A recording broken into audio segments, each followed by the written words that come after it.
Good evening. How are you all? Thank you for spending your Friday night here. I am Daniel Seberg, and I am a human. And I hope you'll forgive me for that, because as humans, we tend to have fragile memories. So you can sort of think of these notes here as my external hard drive, if you will. And you know, we've already made remarkable success when it comes to narrow artificial intelligence, or machine learning that surpasses our own human intelligence around activities like playing chess, or detecting cancer in mammograms, or maybe helping you find that next movie on Netflix. And now researchers around the world have set their sights on the holy grail of AI research, the idea of artificial general intelligence, meaning machines that can apply their computational abilities to a wide range of subjects or topics, much like that gray matter we've all got up here, the human brain. Now, this evening, we're going to meet a group of people who are working on the cutting edge of machine learning, a technological revolution that is already transforming so many contours of society, from our social aspects of life to economies, to even the political contours that we see in the news every day. But will these current approaches to artificial intelligence and machine learning develop the idea of true artificial general intelligence? And we'll hear a bit more about the distinction between those two. And if not, what do the pathways forward look like? We will also try to look into our collective future and see what happens if we succeed, but also if we don't. Who wins and who loses? Will it solve all the problems of humanity? Or are we opening Pandora's box? Now, to help set the stage for tonight's discussion, we begin with a short film about the quest to create thinking machines. Can machines really think? Even the scientists argue that one. We've been asking this question since the days of black and white television. And in the decades since, our machines have gotten much, much smarter. They have beaten us playing Jeopardy, at chess, and at Go. They can drive a car, find a lost child, scan a mammogram, and translate phrases from English to Chinese. But can they think? After more than half a century, the answer is still no, not yet. Today, the holy grail is to create a machine that is not just good at a specific thing, like driving or playing chess, but good at everything. An artificial general intelligence, or AGI, able to learn and respond creatively to new situations. In other words, a machine that can really think, just like us.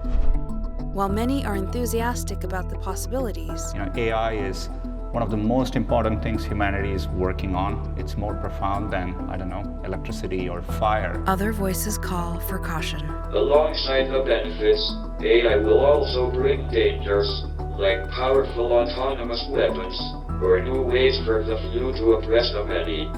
And in the future, AI could develop a will of its own, a will that is in conflict with ours.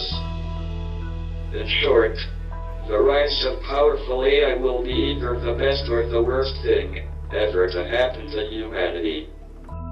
We do not yet know which.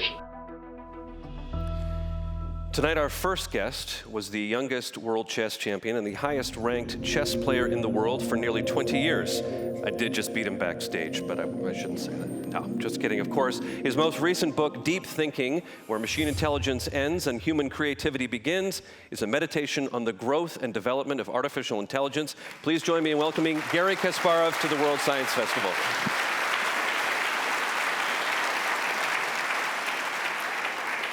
Garry, it's great to see you. Our next guest is the chief scientist for AI research at Facebook and a professor at New York University. Please welcome Yann LeCun. All right, Garry, I'd like to start with you. You've been a unique observer in a sense. Participant and observer, I should say. I was going to get to that.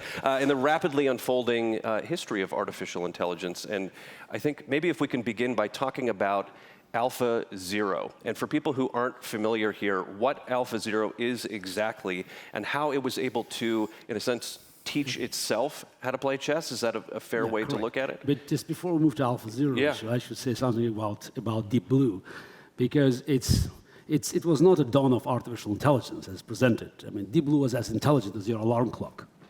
It didn't have to be intelligent. And it is one of the mistakes we always make, thinking that machine to outperform us, it should be perfect. No, it should make fewer mistakes. So this is Deep Blue to outperform me, and our computers today to outperform other chess players.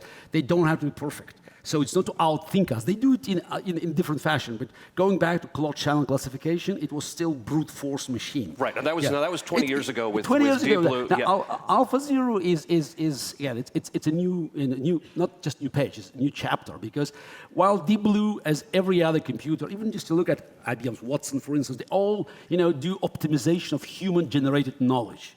So AlphaZero just only got the rules. So I emphasize AlphaZero because whether you look at AlphaGo or Alpha Chess, they all had this AlphaZero model that allowed them to actually start from the scratch, know only the rules. They played against itself, so millions and millions of games, and came up with their own system of evaluation. And at least some people, including yourself, because I'm in the middle of reading about 2/3 of the way reading through your book, and you talk about how what alarmed or perhaps was amazing to people was the style of play. That it was about a romantic style of play, not just a brute force of learning moves and winning the game. Let's be very cautious applying words romantic to computers. Sure. So yes, you're right. The overall expectations, like conventional wisdom, was that machines getting stronger and faster. And by the way, today the gap between a chess playing engine that anybody can buy and download in his or her computer and Magnus Carlsen, sitting world champion, is about the same as between Usain Bolt and Ferrari.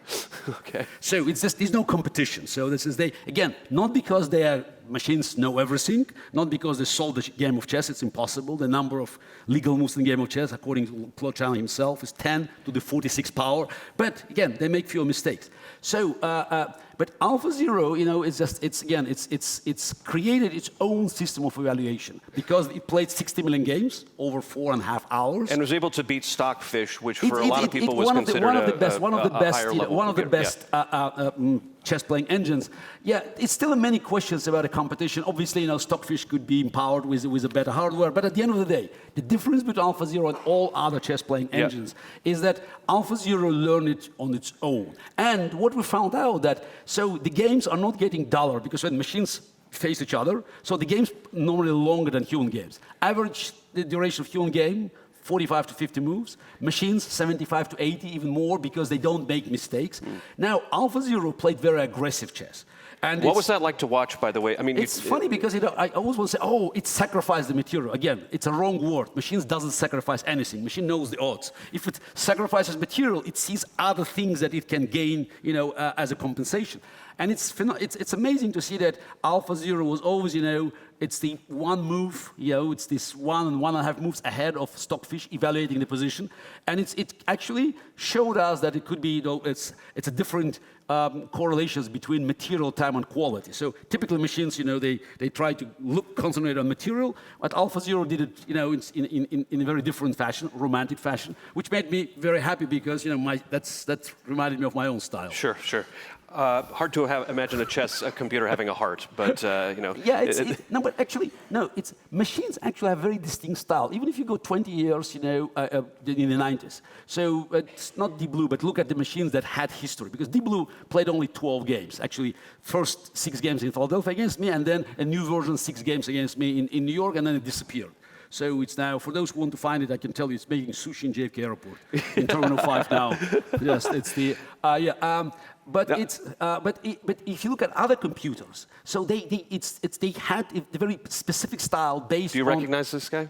Yeah, it's different hair style. It always reflected the sort of the character of the programmer. So that's why I can tell you that, for instance, that the German program was more solid and positional than the Israeli program. That was more radical in making decisions. So that's and machines always had a problem with flexibility. So that's why I could always talk about playing style.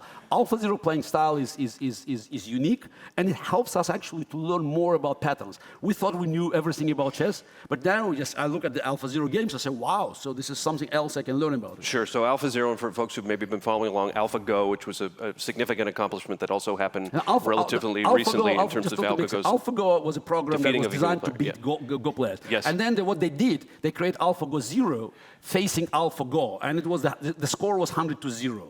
AlphaGo 0 demolished AlphaGo, and that's how they got an idea to have AlphaZero chess. So there's no point in me trying to learn how to play chess better at this point because the computers have just solved it. I'll just keep hacking away. Look, if you have a chess app on your mobile device, it's stronger than Deep Blue. Yeah. Oh, okay. Now, I want to get Yann into this discussion because I think for people who maybe don't realize, the idea of artificial intelligence goes back to the 1950s, or even even before that. Yeah. And the idea of symbolic reasoning. If you can help people to understand what that means and how it relates to what people call good old-fashioned AI compared to artificial general intelligence. And before we came out here, Yann, I really want to get to your sort of opinion on what AGI represents compared to artificial intelligence, and just the idea of what symbolic reasoning represents in all of this in the evolution. Okay. So I have a terrible confession to make. I absolutely hate the phrase AGI. I don't think it represents any reality in the sense. So first of all, the technology today is nowhere near reaching the level of human intelligence. Second, when people talk about AGI, really what they mean is machines with sort of human-level intelligence with the type of generality that humans have. And we like to think of ourselves as having general intelligence. We don't. We're incredibly specialized machines. And so our brains are very, very specialized. There's only certain things that our brains can do. And so AGI is a misnomer, first of all, for two reasons at least, right? And we agree on the fact that it's a misnomer for the reason that we don't have the technology for it. But going back historically, there was really sort of two branches of AI back in the 40s and 50s. There were, Turing himself, when he wrote the famous article, with the Turing test and everything, he said, it'd probably be smarter to try to build a child's mind rather than an adult mind, because it's very difficult to imagine that you could engineer the mind of an adult person. But if you can engineer a child's mind that is capable of learning, then maybe you have a chance of succeeding. So he was already advocating for machine learning. And then what happened is that there were two branches of AI that sort of separated in the 50s.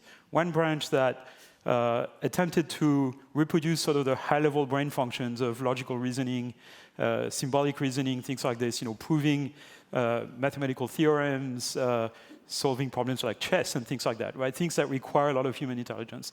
And then there were people who said, let's start from the ground up. Let's try to build machines that can just perceive, for example, just recognize shapes, or that can do very simple actions, And those were, people call themselves, the field was calling itself Cybernetics. So, Cybernetics is a field that appeared in the 1940s, and it was this idea of kind of building adaptable machines and machines possibly that could learn and, things like that. It was completely different.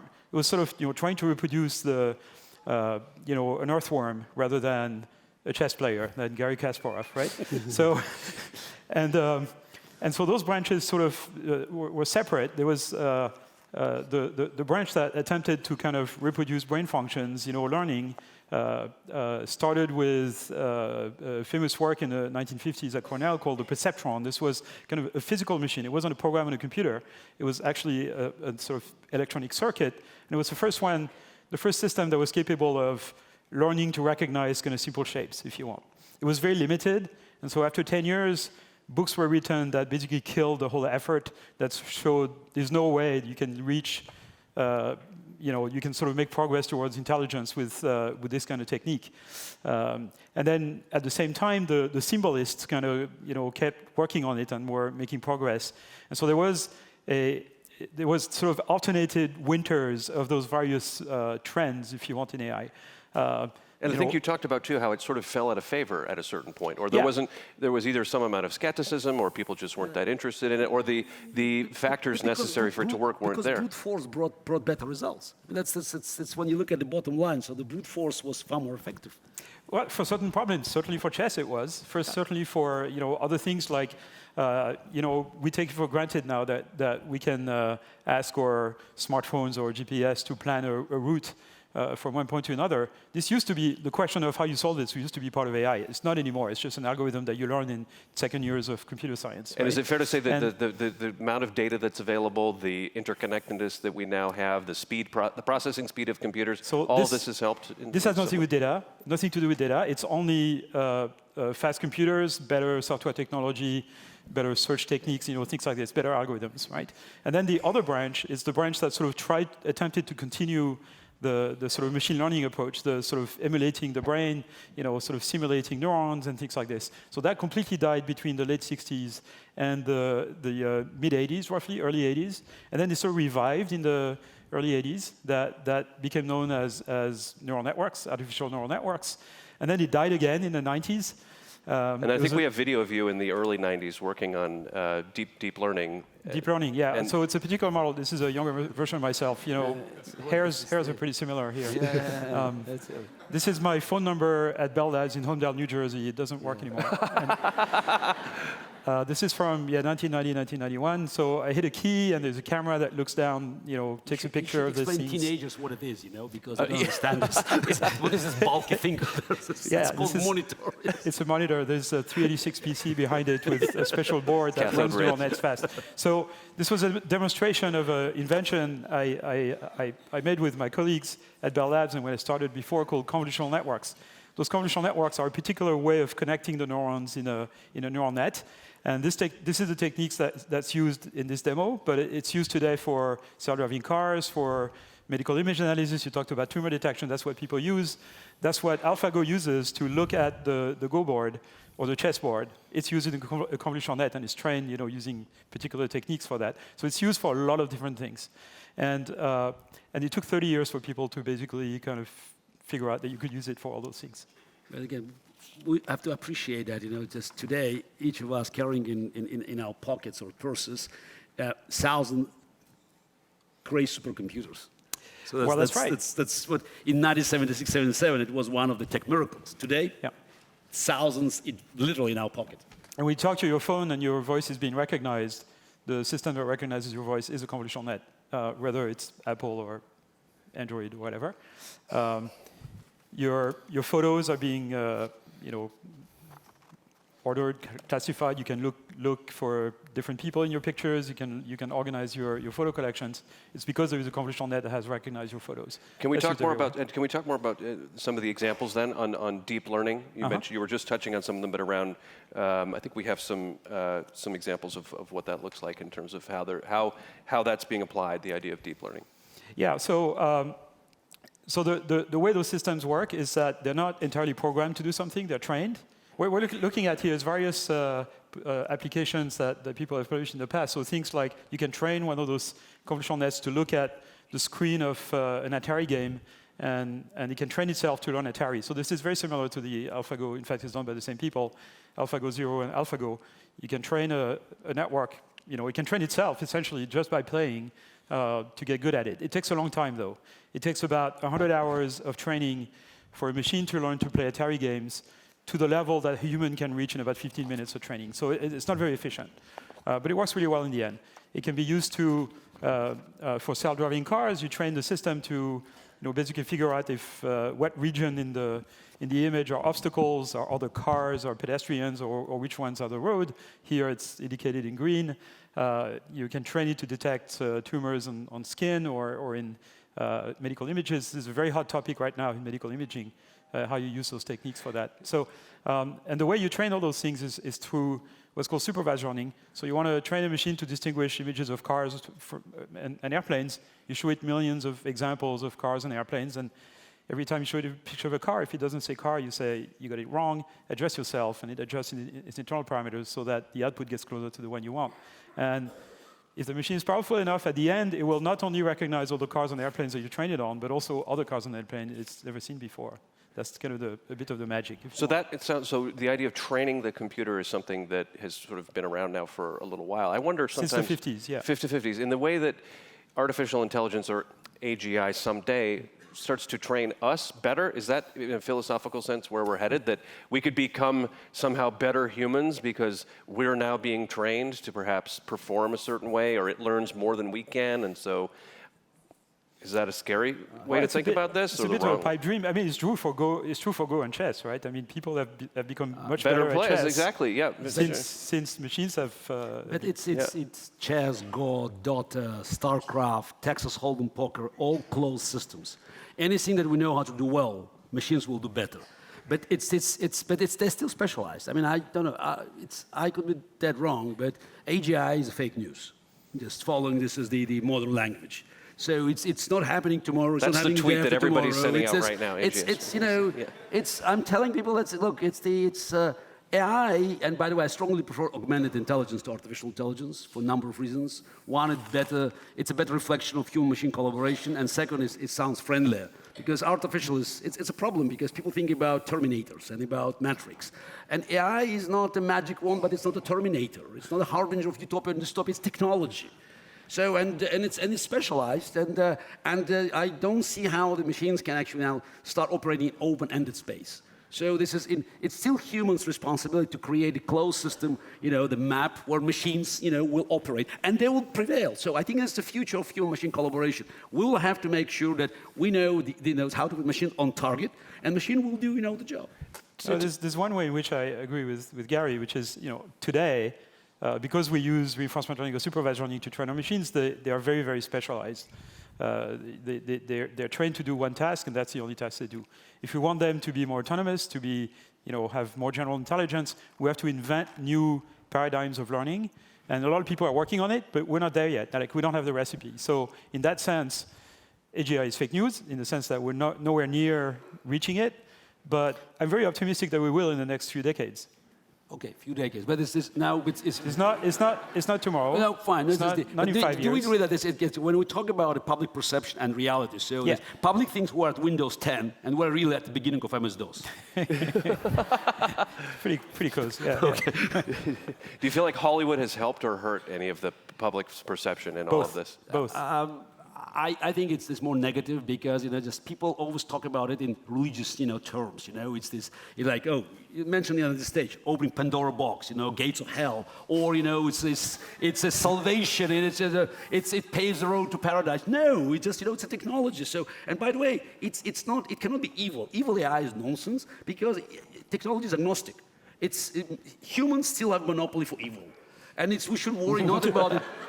Not about killing machines, but about bad actors, bad guys using this technology for their nefarious agenda. Yann, you feel the same, or? Well, so I think I'm sort of ambiguous about this because, on the one hand, I mean, we are kind of conditioned by the Terminator scenario, which is preposterous. I mean, it's entertaining, but it's preposterous.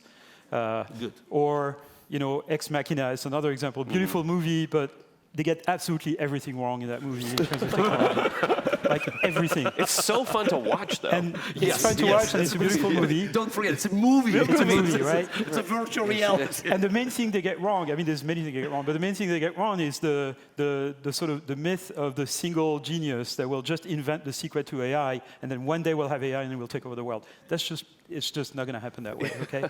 And then I'm actually rather positive about it because I actually got I got fascinated when I was a little kid. I was 9 years old, and my parents, took me to watch 2001: A Space Odyssey, and it had all the things I was interested in when I was a kid: space travel, artificial intelligence. It was a pipe dream at the time.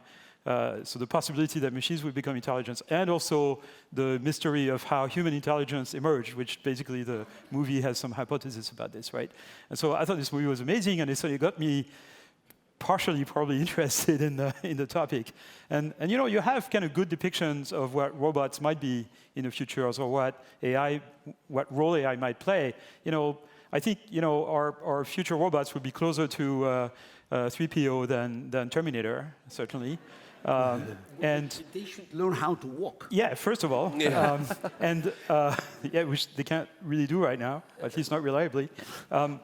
And then you have a movie like Her. I don't know if any of you guys have seen that movie. It's actually not a bad depiction of really what future virtual assistants, if we resolve assistance. It's more it's like an assistant. augmented, yes. Right. That's what I like. I mean, yes. there is a whole aspect of it which is not really realistic, but it makes the movie interesting, and I think it's not a bad picture. Well, now we're on the topic of creativity, and I'd like to just shift to our next chapter here this evening about the idea of creative robots. And on that note, bring out our other two participants. Our next guest is an applied ethicist. She is an in-house ethicist at Google, as well as a professor of philosophy at Santa Clara University, where she focuses on the impact of technology on the human character. Please welcome Shannon Ballard.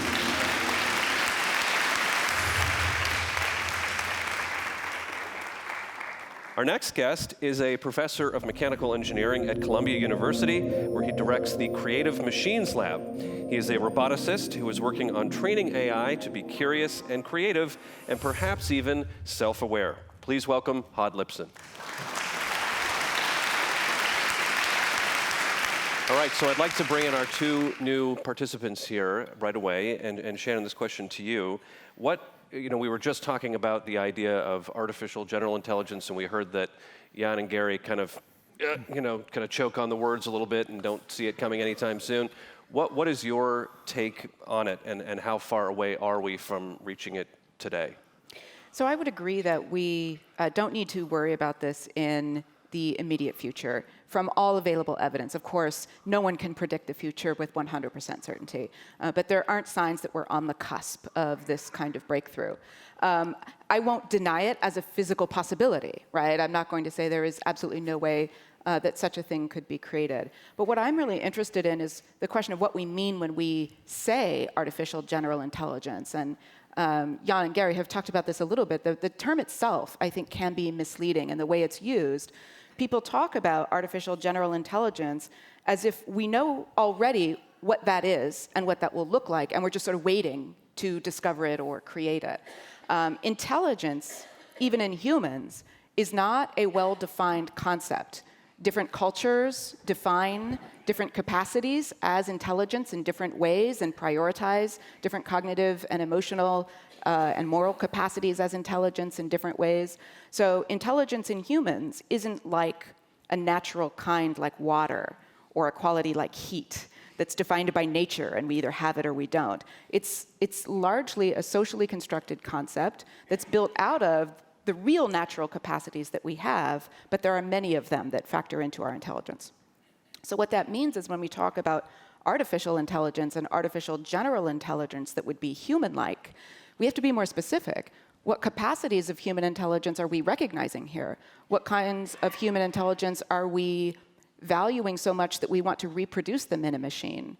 I'm not sure that we'll ever get a machine that will exactly replicate human intelligence, and I'm not sure that should be our goal. But if we are talking about the ability to transfer learning across different contexts, to develop a kind of common sense conception of the world, those are goals that I think do make sense for artificial intelligence as a scientific endeavor to pursue. But I think there are lots of other kinds of intelligence, moral intelligence, emotional intelligence, the capacity to recognize aesthetic features of the world. These are other kinds of intelligence that I think it will be interesting to see if we decide to try to develop as well. I would love to hear your take, before I let you go and move on to Hod, I'd love to hear your take on why, as humans, we seem somewhat fascinated by the idea of a man or a woman versus machine, in the idea of watching Garry take on any number of different computational challenges with chess, or even going back to the idea of John Henry. For people who aren't familiar with that story, I had to look it up too. But the idea that he was a steel driver and he was working away, and there was a machine, and he was battling the machine, and in the end he died because he won. He won, and then he died, right? I lost and survived. Yes, he did.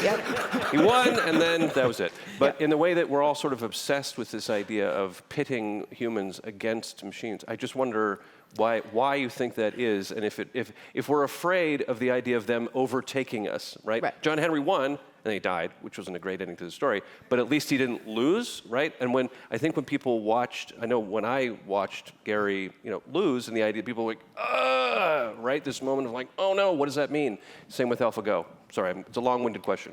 No, I think it's a good question. I think there's a couple of things. First of all, we're hierarchical creatures by nature. That's the kind of social system that we've evolved to manage our mutual dependencies and needs. So we think a lot about hierarchies, right? And we think about where we are on the hierarchy of creatures.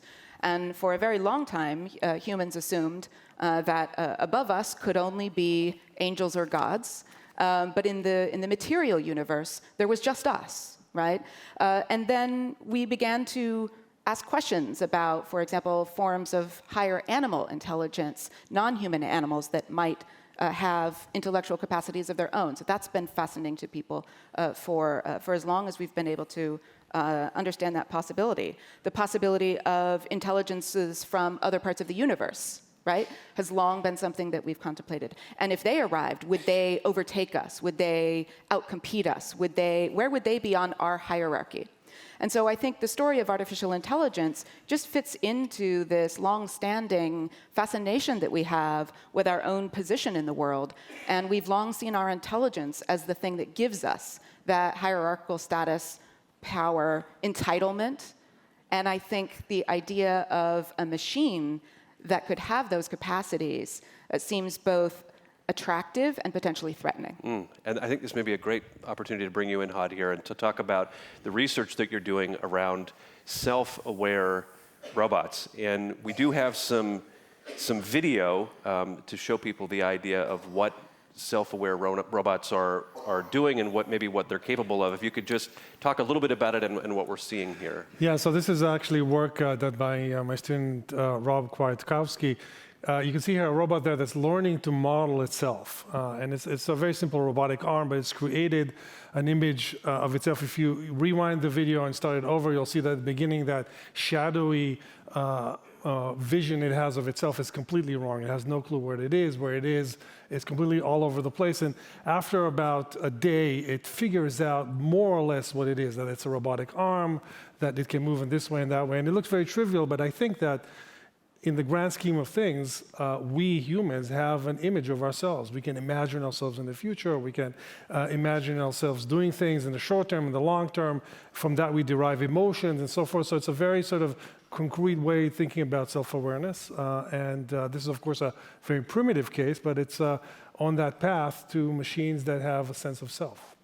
And tell me a little bit about what evolutionary algorithms are, or perhaps help all of us understand how they fit into what you're doing here. So evolution, it's interesting, we talked a lot here about intelligence when we stick to neural networks, which is, in deep learning is the one of the most successful forms of intelligence that we know of, AI. But there's another form of intelligence, one more, that's very different, and that is evolution. It's a very different kind of intelligence. It's created amazing things. Nobody would argue that it's not capable or it's in any way inferior, but it's a very different kind of intelligence than a brain.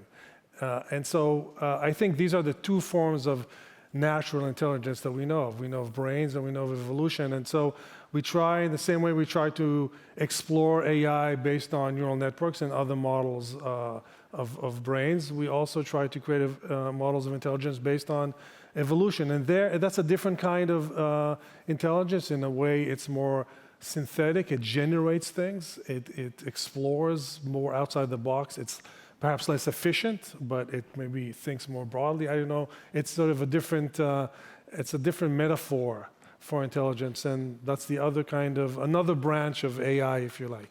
And what is the difference, Yann, when you hear Had talking about this, between the research that you're doing and what Had is up to? And how do those maybe intersect in the future? Are they all leading in the same general direction, in a sense? Yeah, I mean, there's a lot of sort of different things you can do. So, for example, having robots that learn models of their own dynamics or model of the world that is around them, so they can predict the consequences of their actions before doing it. That's a very important topic of research in a lot of different groups.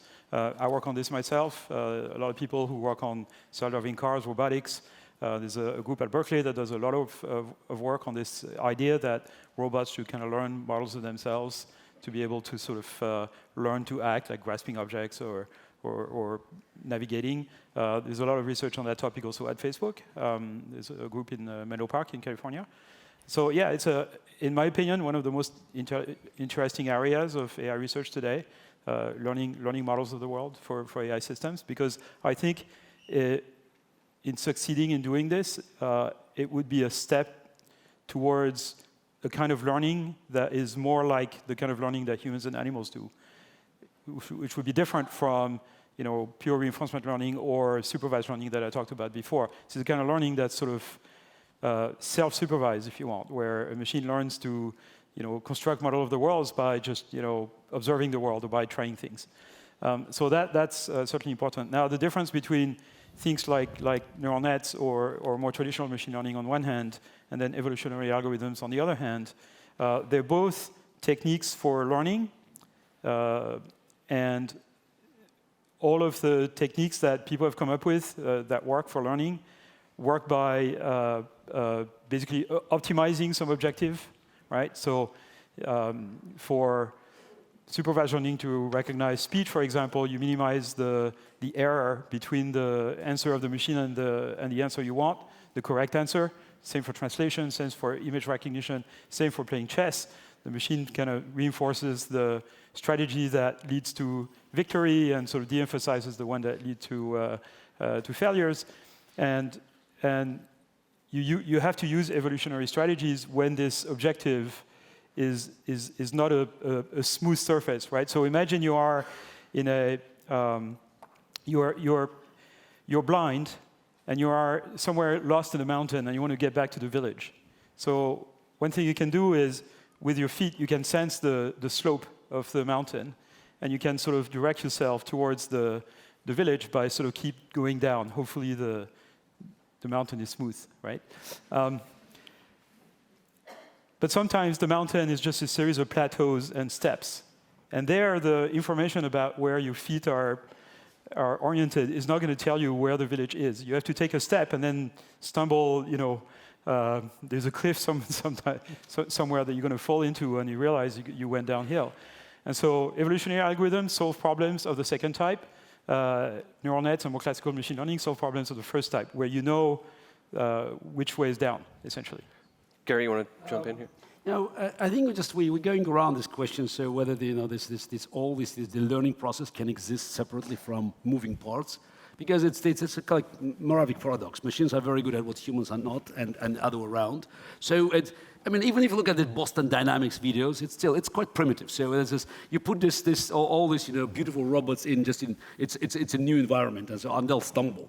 So I think it goes all the way back to the 17th century, the debate between Descartes' school and Spinoza's school, so whether the brains can separate, can function separately, or you need, there's a full body just to actually make sure that your brain operates. So in my view, right now, everything I heard is those are closed systems and machines operate in the environment that have been already programmed. So, and the moment you put them in open-ended space, they're totally useless, because I think it still needs, to understand, this example, it's about moving. So it's still about, combining your brain functions and certain senses that machines do not have yet. But, I think I have to say that as a roboticist, in the last maybe 2 or 3 years, we've seen incredible advances in robotics where, traditionally they have to be programmed, and you have to have rules, and you have to have control theory, and the robots kind of stumble, like you said. But in the last couple of years, suddenly we're seeing all these deep reinforcement learning make robots that move graciously, can get up after they fall. And this is, at least as a roboticist, this is leaps and bounds compared to where it was before. So I don't think it's business as usual. I think we are really at a cusp of something new and different. And if it's accelerating, there's no doubt it's moving faster. Will it sustain that acceleration? I don't know, but I think we're really heading towards something big. Yeah, I would agree with this. Even in the context of more pure machine learning AI research, we're moving away from just training a machine to recognize images or speech towards putting machines in virtual environments and have them kind of learn more general skills than just a particular task. And so that's really where the research is going. And the reason people are working on this is because they think that it might lead to a path to sort of more general intelligence, to machines with common sense, for example. But we're nowhere near having solved this. At what point, when? 5 years, 10 years, 15 years from now, these robots, these beautiful new robots, will reach such a level of 3-year-old kid? A house cat. No, 3-year-old kid, just to move around. A house cat. That's the... Okay, I'm just saying, I use humans. 10 years. 10 years. I think we're moving a lot faster. I mean, there's a lot of hype and a lot of doubt, but I think you see the progress on in solving one by one problems that were traditional, that people spent careers trying to figure out, are succumbing to these new machine learning methods. I mean, it's entire fields of AI becoming obsolete by these new methods. I think we're really, I don't know if anything specific is or is not capable, but generally speaking, we're moving very fast. So deep learning revolutionized speech recognition around 2010, then computer vision around 2012, 2013, natural language processing around 2016, and now it's robotics. Right. Shannon, translation, translation, NLP. A lot of these areas that we're talking about can be a bit of a black box in terms of how the AI might come to its conclusions, or the sort of depth of some of the neural networks that are involved, and how this all works.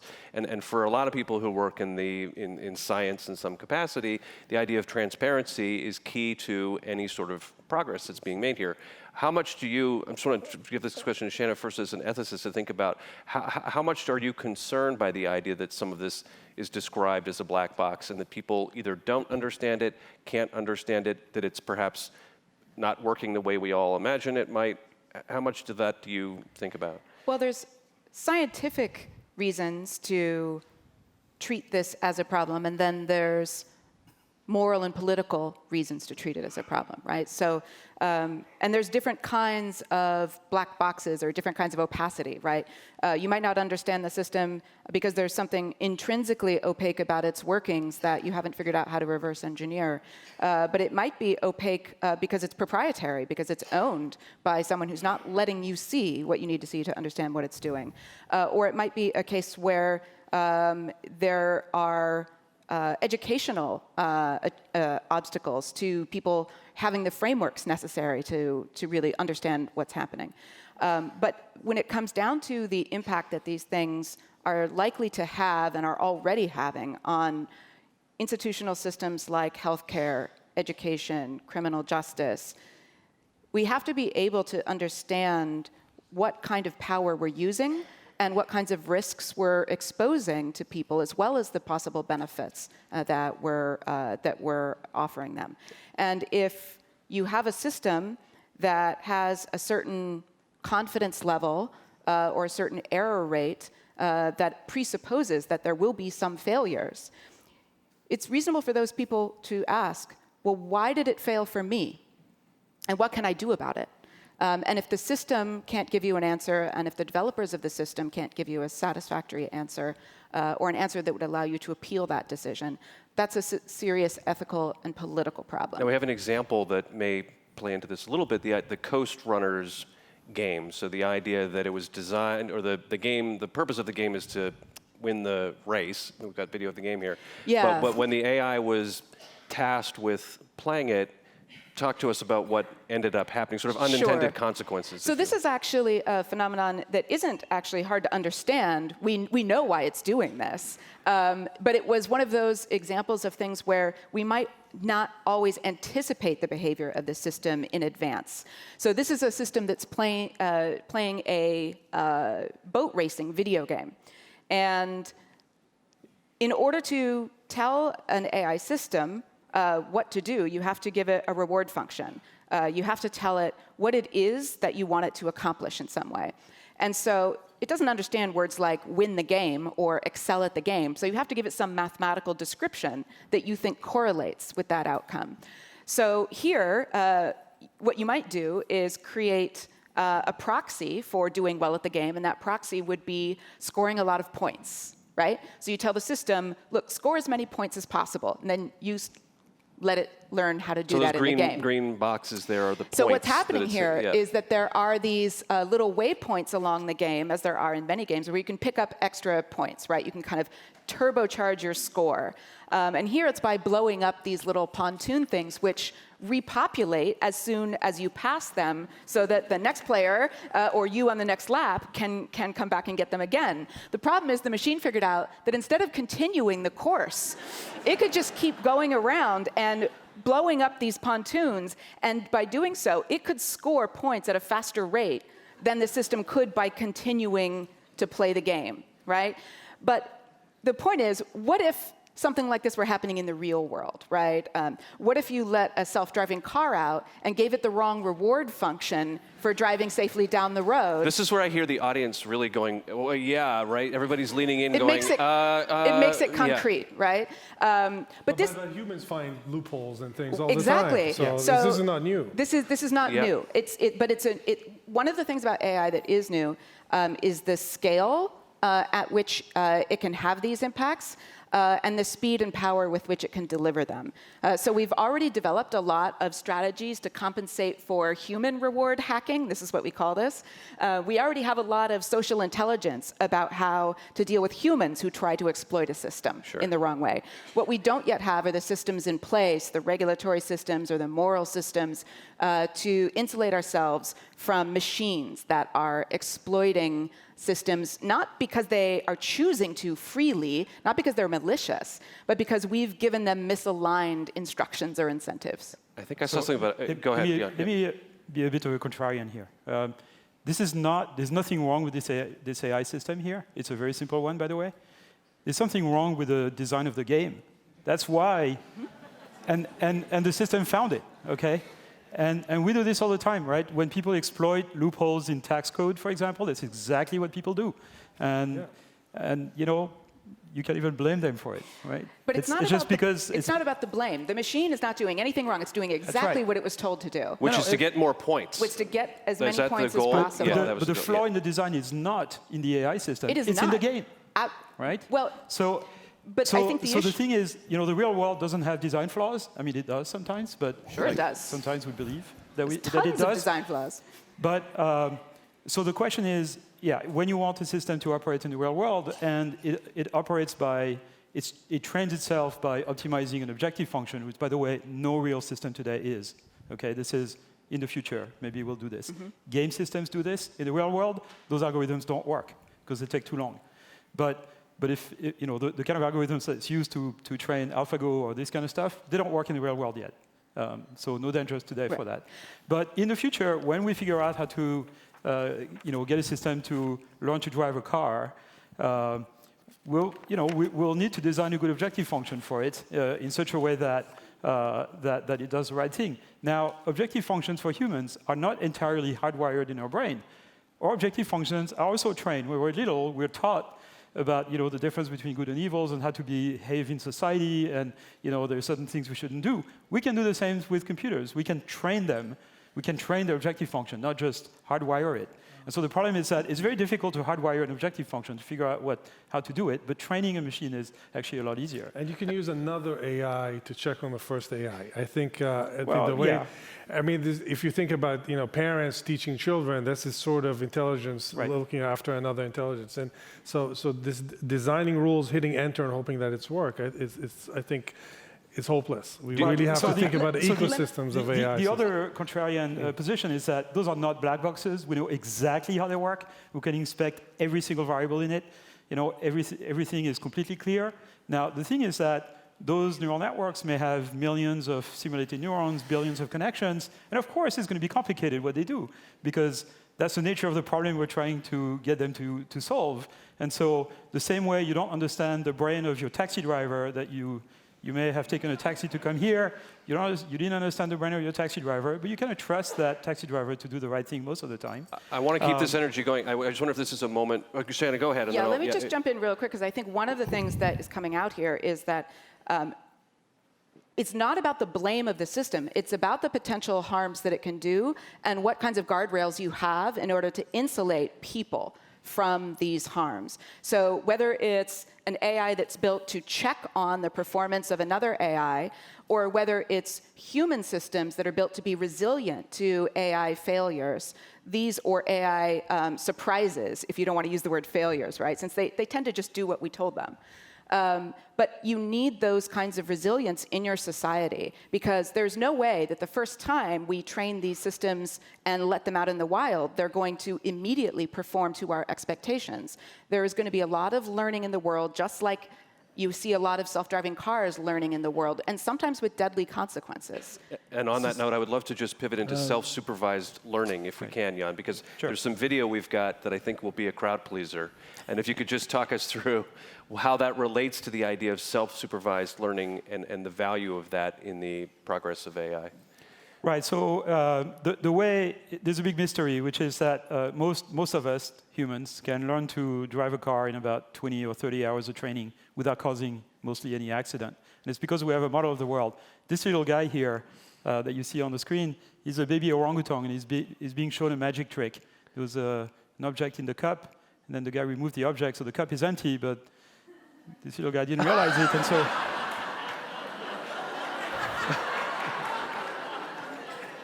Okay, so this baby orangutan is very young, but it has a very clear model of the world that objects are not supposed to disappear like that.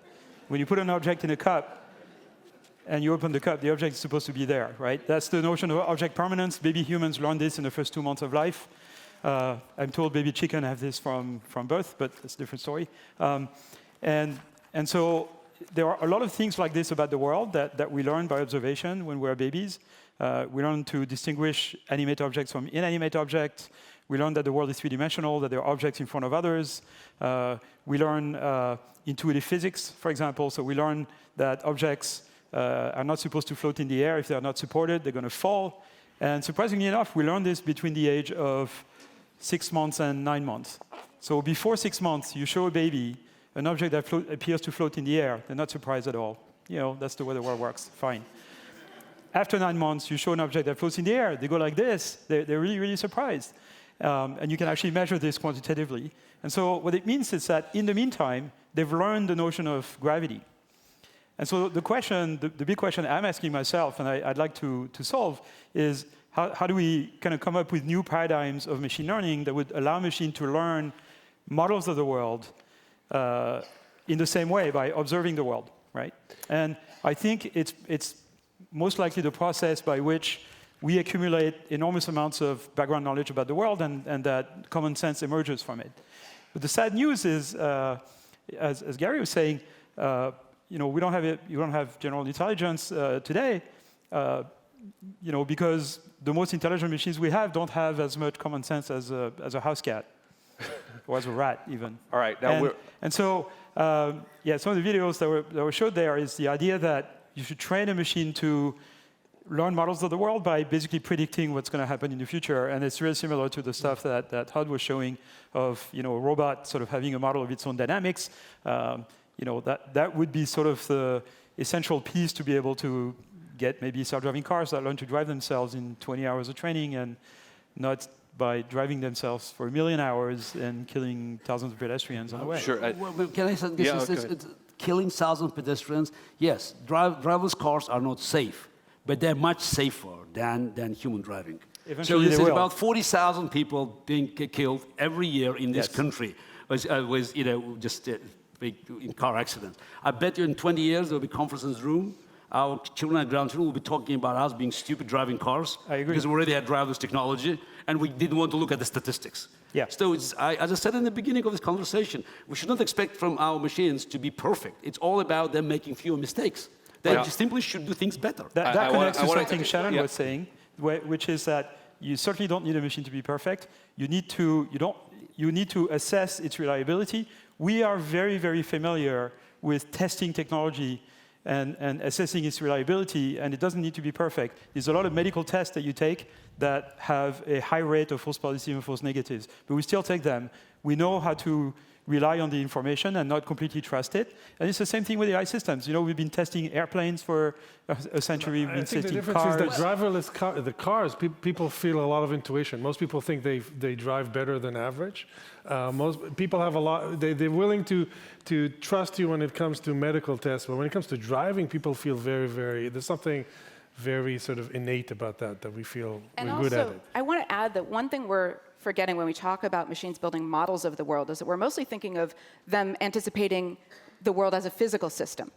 But humans navigate the world not just as a physical system, but as a social system and as a moral and political system. And we don't yet have much in the way of good theories about how to get machines to learn those layers of the world. And when we think about driving, it's not just a physical activity, it's a social activity. And getting machines that can understand the social complexities that can emerge in a driving space is going to be a much harder problem than getting them to understand the laws of physics that create the driving space. It's actually not different. I would claim it's not different at all. It's more complicated, but it's not different. It's the same principle. 95% of the flying time of the planes is run by autopilot. Sure. There, 30,000 feet, not on the ground. So, and we, who cares? So I spend most of my time now just flying there. So that, and I understand, that you have to rely on something that is more reliable. So machines are doing many things better than humans. So if it's 96% accuracy in reading the radiology, or 91%, I would go for 96%. So if it's that simple, it's not perfect. Nothing is perfect in this universe, but it's better. That's absolutely true when you're talking about clear physical choices. And even reading a mammogram is understanding the physical properties of an image and what they translate to in the physical world. But it's very different if you're talking about using AI, for example, to automate decisions in the criminal justice system, which we're already moving toward doing. And the complexities, for example, of a concept like justice aren't something that even humans have a clear mental map of. And so the idea of creating a machine system that has a sufficient grasp of a concept of justice to administer it, I think is a different kind of problem. I'm not saying it's completely intractable, but I do think we have to understand that it is a problem of a different nature, and it certainly has different implications and consequences. So I just want to jump in here. It would be a mistake to use AI system for such decision at this time. Oh, I agree. So I just want to jump in here to move us sure. to the next chapter, and this is just to continue this discussion, just to get into talking specifically about ethics, because I think this goes partly back to Gary's comment about humans have a monopoly on evil, and I think maybe the underlying sort of theme with what's bubbling up here is the idea of who is creating this? What happens if there's some amount of bias? What if something goes wrong? What if it gets into the wrong hands? A lot of the what ifs that I think the people in the audience here may have in the back of their minds, the kind of concerns that are probably shared by all of us in some way. Mm-hmm. So I want to just touch on some of the ideas of the idea of AI falling into the hands of, let's call them authoritarian governments. And Garry, I'd like to start with you. I think people here are quite aware of your own involvement in I want to call it political activism. That may be putting it in not the right terms, but the idea that certain governments around the world could get their hands on this technology, create some sort of have and have-nots. The idea of surveillance has popped up a lot recently. What is your kind of take on where that could go and how to mitigate against some of the worst case scenarios? I repeat, technology is agnostic, so you can do it for good and for bad. And naturally, the authoritarian countries, dictatorships, terrorists, they use technologies invented, ironically, sad irony, in the free world to undermine the very foundation of the free world. My greatest concern actually is that if you look at the tech giants, so they, in most cases, they're quite happy to cooperate with these authoritarian governments by providing this technology. And, for instance, in China, it's without the support of American corporations, they will not be able to build the super surveillance state. So, for instance, I always want to know how come that Google, that is so stubborn against working with U.S. government on Maven, on just in the military programs, is somehow open to the offer of Chinese government to create that Dragonfly, the program that created connections between social accounts and personal mobile phones, helping Chinese government basically to track down dissidents. So, and it's all the companies, you know, just you look at Apple, you look at every other major corporations, they choosing between profit and standards, they somehow separate, you know, people who are born and raised in the free world and live in the free world, and those who are just on the other side of this invisible these days Iron Curtain. And by the way, it's about 60% of the world population. Beyond, I mean, with Facebook, Shannon, Google. So Facebook and Google do not operate in China for a good reason, for exactly that reason. But let me tell you a very personal story. I talked earlier about convolutional nets, my invention from about 30 years ago. It can be used for, you know, sorting your mail, which was the case 25 years ago, or reading your checks. Nowadays, it's used for your photo collections, for figuring out what to show you. It's used by Facebook on a very, very large scale, and by YouTube and Google and others to take down terrorist propaganda, to take down child pornography, to to kind of filter content of this type. It's also used for detecting tumors in mammograms, to detect tumor on skins, things like that. Good things. Perhaps it will reduce car accidents, by being used. Facebook's contribution to number of events that happen in this country and outside. No, maybe. But that's not the story I want to. I mean, it is a story. Yeah. No, but there's a worse because story. it's your business model. It's a business model of Facebook that has been abused and still being abused by Okay, so let me finish the story. We'll talk about this afterwards. The story is this technology can be used for face recognition. Okay, there's a paper that was published in 2014. I was not a co-author, but by colleagues from Facebook that show you can use those things for face recognition. And that's what Facebook uses for face recognition, to tag your friends.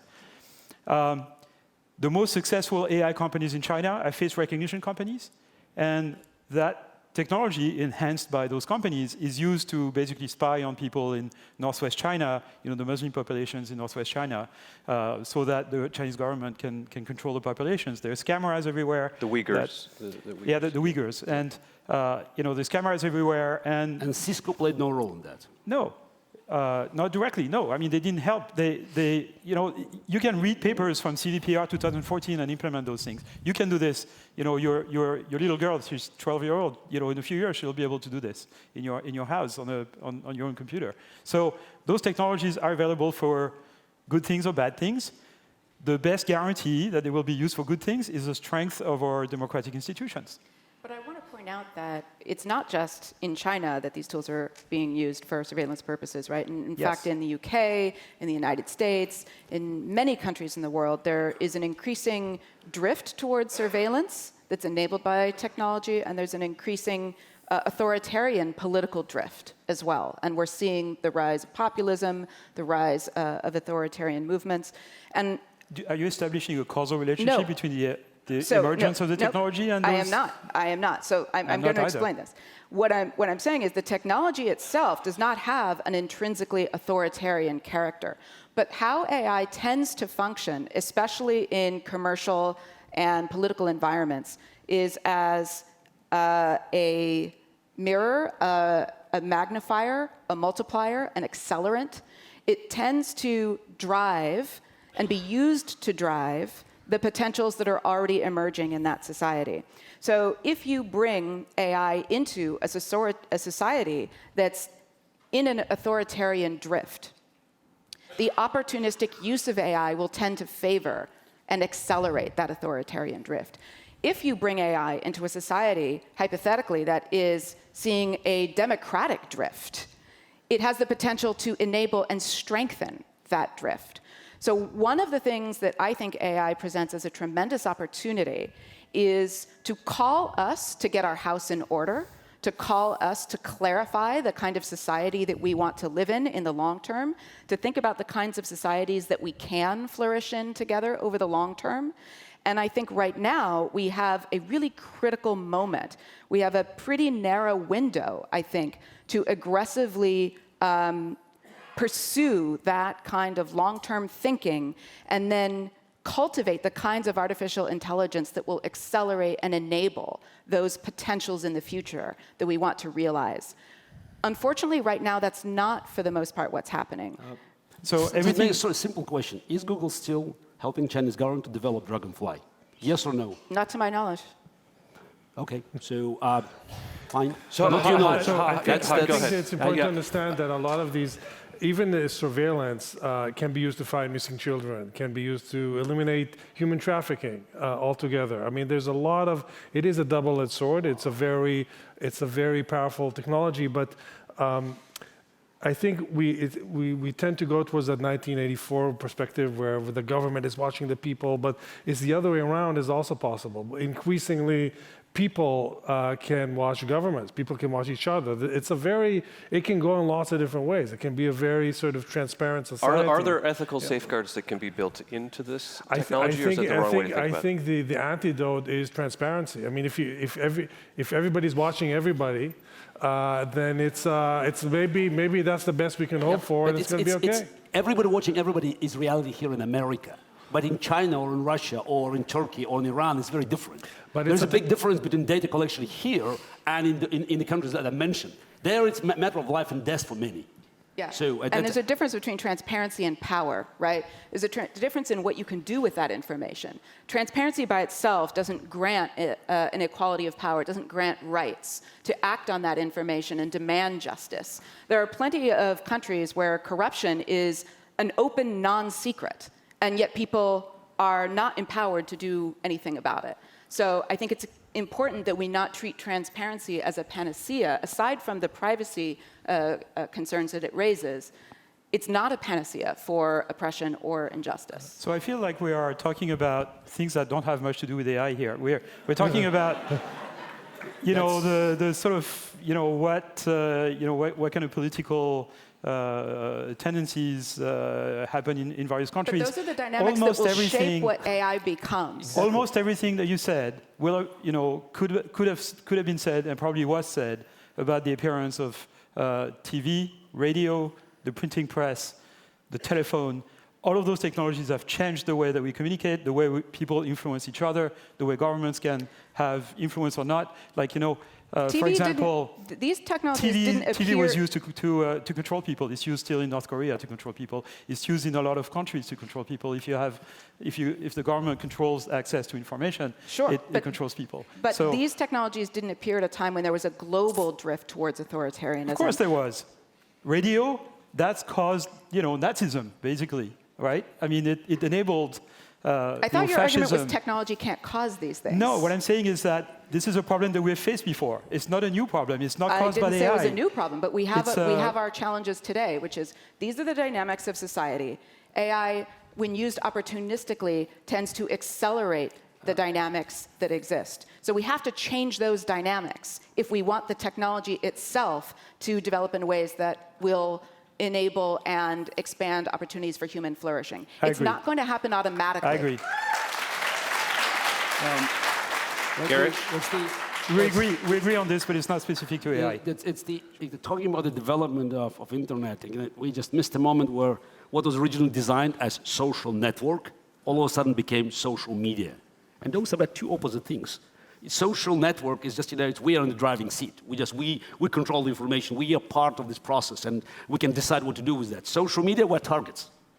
So I think it's what's probably will be happening. So it's maybe with blockchain technologies, the public will try to wrestle back the control. So to make sure that the individuals will no longer be solely targets and easy prey for corporate advertising and for even more clandestine programs. All right, we're going to just take a moment here to pivot to our last chapter or last act, and I think the discussion that's happening here is perhaps the perfect segue, and that is the idea of AGI's impact on humanity and perhaps what it means to be human.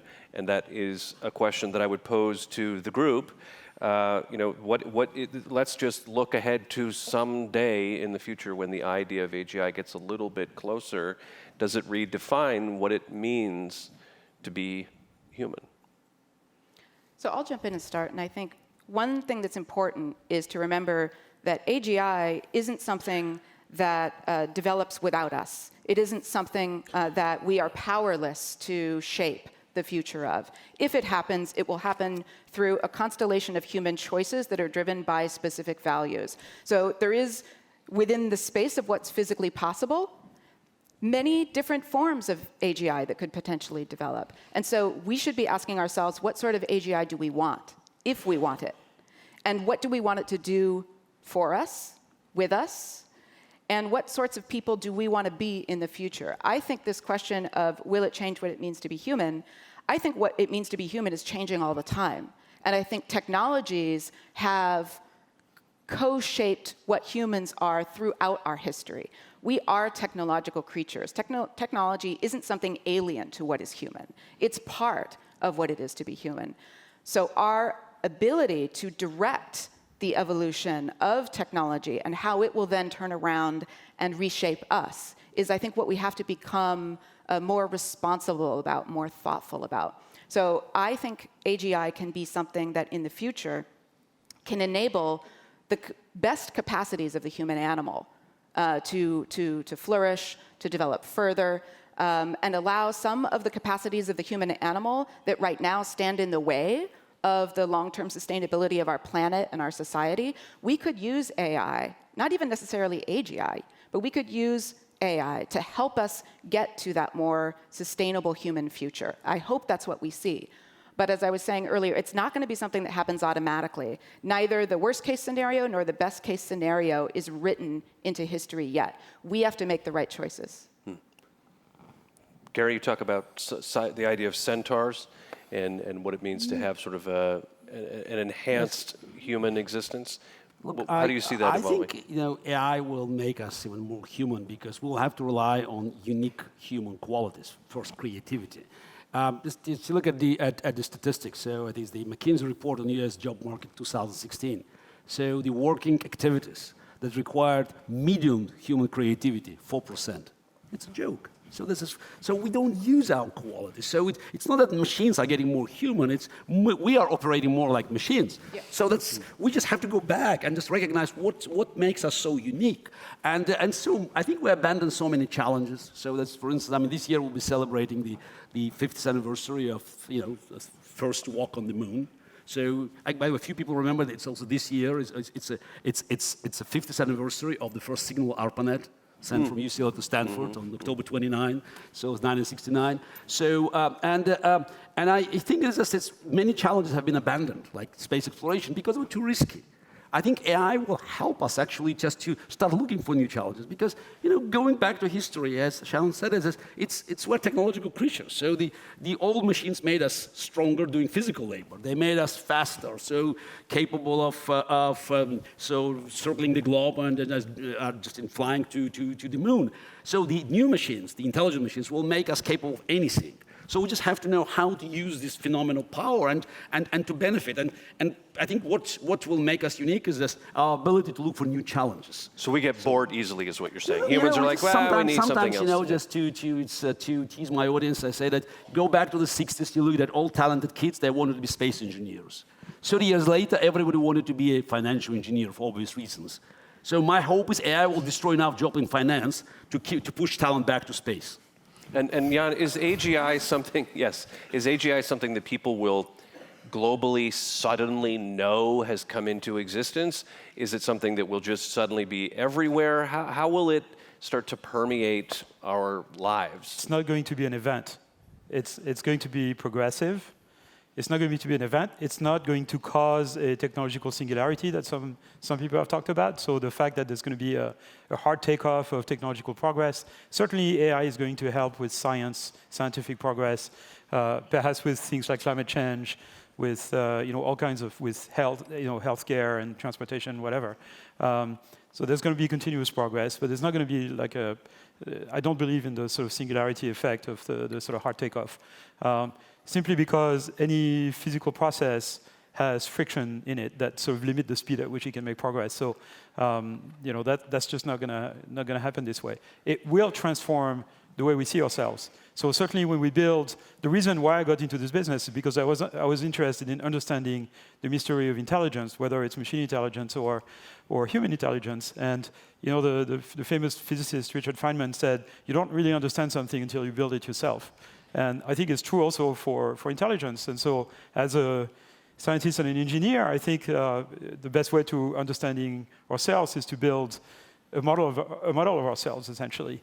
So that's sort of a scientific and philosophical goal. And then there is a technological goal, which is building machines that can help us in our daily lives and improve our condition, maybe allow us to focus on more creative activities, which I believe is true. I think that's exactly what is going to happen. Future jobs are going to be either creative jobs or jobs that have to do with sort of true human experience. All right, how do I see? Oh, go ahead. Finish. And you can see this because you can even today, right? You can buy a Blu-ray player for $50. It's incredibly sophisticated piece of technology, and it costs $50 because it's essentially built by machines. If you want to buy a handmade ceramic salad bowl or something like this, it's going to cost you at least 10 times more, about $500. It's 8,000 years old technology. But the difference is that there is human experience. It's a unique piece. Someone built it with their hands. You want to play your favorite song, it's either free or you can download it for 50 cents. You want to hear your favorite performance at the opera or rock concert or whatever, it's going to cost you $50, $100, $200, $800 even in New York sometimes. So, what's the difference? It's a human experience. Food is cheap now, but you want to go to a fancy restaurant in New York, first you have to make a reservation 3 months in advance. And then you have, how has been demonstrating the human trait of patience for a bit that's here. right. So no, I'd like to I think I have to disagree. I think creativity is on the chopping board. It's exactly the sort of thing that AI is good at. It is good at creating new ideas. It is good. We're already seeing with GANs and generative things, the glimpses of machines that generate new things, new images, symphonies, drawings, paintings, text. Not well yet, but it's beginning to happen. It's actually, if I look at the things that AI right now is not good at, where humans really excel, it's conversations, like text. I think what we're doing here right now, there's no AI that's even close to having a real conversation. It can understand if you're ordering pizza or hamburger, but not, or where's the best pizza near me today, but not have a conversation. And it's actually the trades, physical labor. I don't see any. AI can drive your car tomorrow, but when your car breaks down, it's going to be a human crawling around and fixing it. So physical trades, nurses, hairdressers, car mechanics, these physical things are nowhere. We're not even close to doing it. So creativity, we can have AI design proteins, antennas, symphonies, but not the physical things. So I see a different path for humanity, and I like this idea, perhaps what you were alluding to, that humans keep creating new challenges for themselves. And when something becomes easy, when we have enough food, we create other things, art, sports, religion, video games, different ways to keep ourselves busy with new challenges to keep ourselves motivated. And I think we'll keep on doing that. Is it possible for people to conflate the idea of AGI and robotics in the way that they're moving at slightly different paces? I tend to agree here that AGI is not black and white. It's a very blurry thing. We never achieve it. It's gradual. We're really talking about AI as a different species. It's like it's going to be good at something. It's just like a dog. Okay? I just think for some people it exists in a computer or in a phone, not in a humanoid form, right? In the way that's how the movies sometimes portray the idea of now it's replacing a human to do something, and in the way that you're describing, it sounds like that's still quite physically limited. It's not going to be a human. So the humanoid element, the physicality of AI, I think that's very the humanoid level is very far because it's sort of AI was in the War of the Worlds. The aliens have not earned their place on Earth yet, and AI hasn't yet crawled through the sand and the mud and the water and the rain. It hasn't been in the physical world like we have. So there's a long way to go to get to the human level of physical AI. But creativity is a very sort of it's informational, and so I think it's. Do we want creativity from AI? So, is that something we want? Let me jump in and just say, I think we want to make a distinction between creative acts, creating new things, discovery. That AI can do today. It's already doing it, and we should embrace that. We should absolutely want that. I think to Yann's point, there's another kind of creativity, though, which is something that's a shared human experience. And it is often about this experience we've had in the world, the things we've crawled through, so to speak, and the things we need to express. So I don't think we're going to have a machine anytime in the foreseeable future that will create because it has a burning need to express something that's burning inside of it. That takes a body that has been through and a mind that has been through some things. And I think when we think about AGI and we think about general intelligence, being able to do lots of different tasks, having common sense, I think that's easier to envision a machine developing than sentience. Or wisdom the ability, or something. Yeah. Wisdom, but the ability to experience life, consciousness as a way of experiencing joy and suffering. And that's what motivates some of the creativity that makes us unique.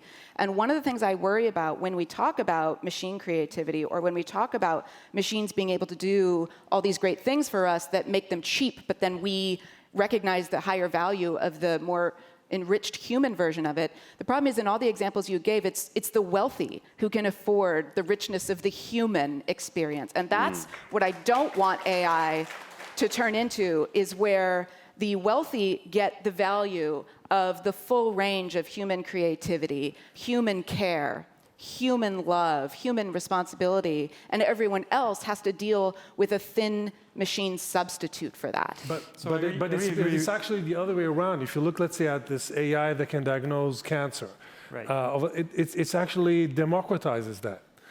It doesn't have to. But it's going that way. I'm pretty the access to healthcare is getting more expensive, not less. But when you have in apps that America. can do diagnostics, it has to become more available to people. There's no way that you can hold that and keep it from people. It's open source. It's going out there. It's becoming more and more available. We've had decades of medical innovation in the United States that have not been shared more broadly. They've been withheld. They're being denied more frequently today than they were 25 years ago. And so I don't think you can say that it will necessarily be distributed more widely. But I think because that's it's software, the choice we have to make. Software, the marginal cost of distributing the software is a lot cheaper than drugs and other things. And the cost of drugs is not well matched. The cost of making drugs is not well matched with what they sell for. This is a uniquely American problem. It does not exist anywhere else in the world. Yes. But by the way, the American political system is corrupt. What can you say? But again, we are kind of moving away from AI. I agree with you that I completely agree with you that despite the fact that we have techniques now that can create music and stuff like that, and I'm a musical amateur and stuff, so I got into AI partly because of music, or in computers because of music. I'm a big jazz fan. The experience of going to a jazz performance, there is communication between the musicians themselves and between the musician and the audience, and it's a unique human experience, and that cannot be done by a machine. Or if a machine performs, improvisation to the technical level of John Coltrane, it would be very interesting.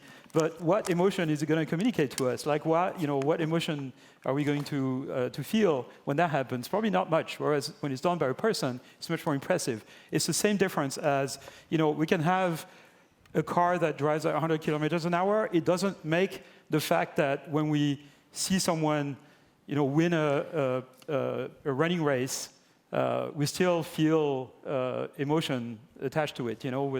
Sports is still interesting. When we watch a chess game between people, we can still be sort of emotionally affected by it, despite the fact that machines are much better than any of those people. But I want to give Garry a chance to just weigh in. Because of that. So in general.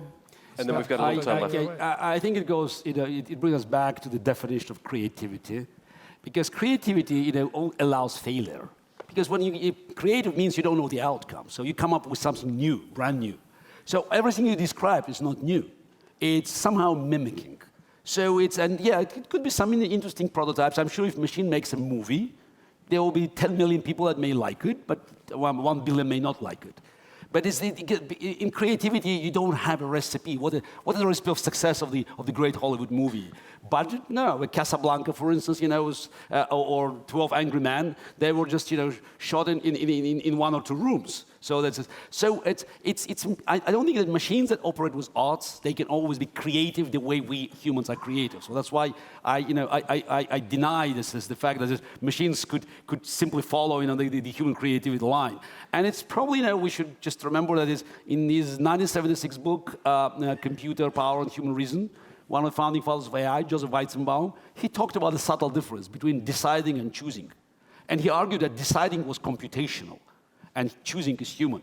Because deciding means you go to the very bottom of this tree, and you find out, I was told so. Choosing means that, I want it.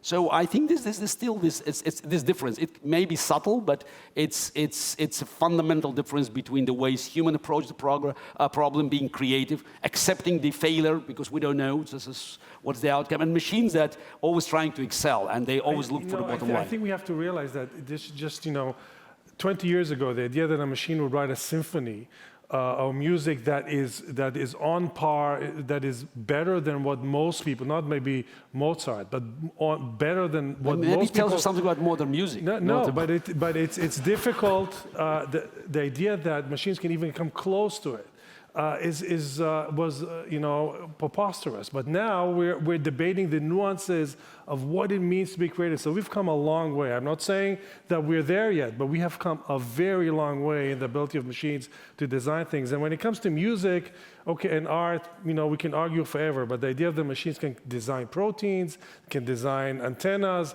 can design useful things, where humans have no intuition. We can design chairs.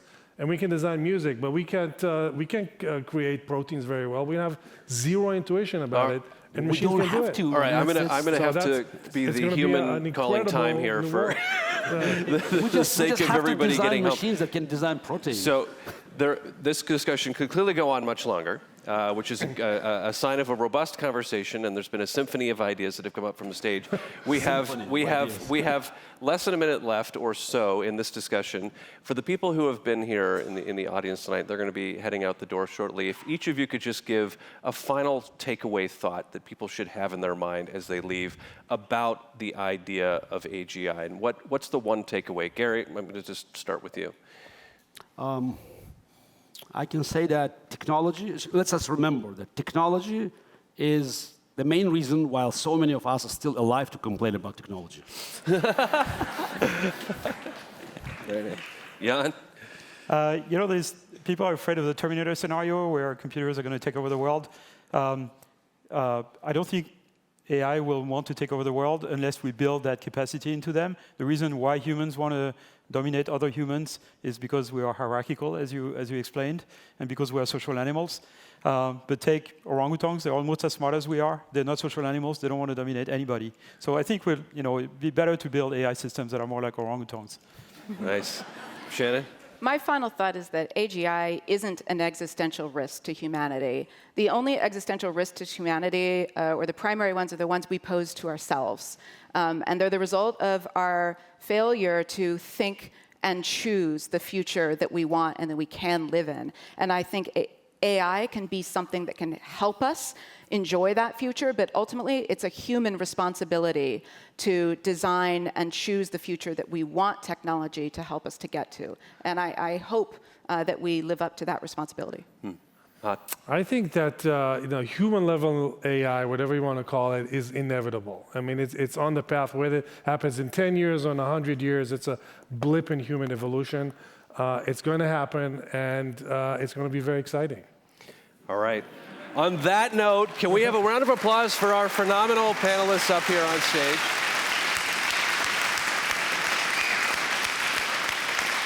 Thank you again so much to everyone for coming and listening here tonight, and to our panelists. Be sure to get home safe. I'm Daniel Seberg.